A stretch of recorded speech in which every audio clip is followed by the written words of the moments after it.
ភាពជោគជ័យក្នុងជីវិតទី1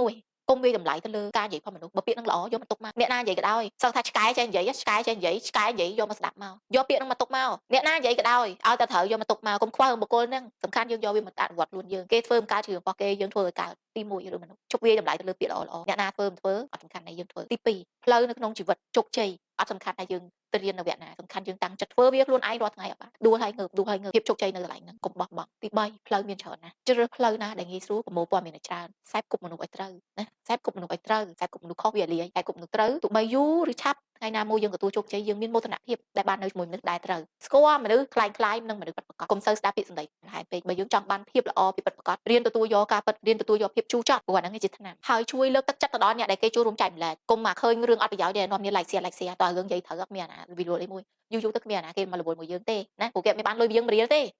គេមានចិត្តចង់ជួយតែកុំមើលងាយគេទៅបានតែគេមើលងាយគេអត់ខ្វល់ទេព្រោះគាត់ថា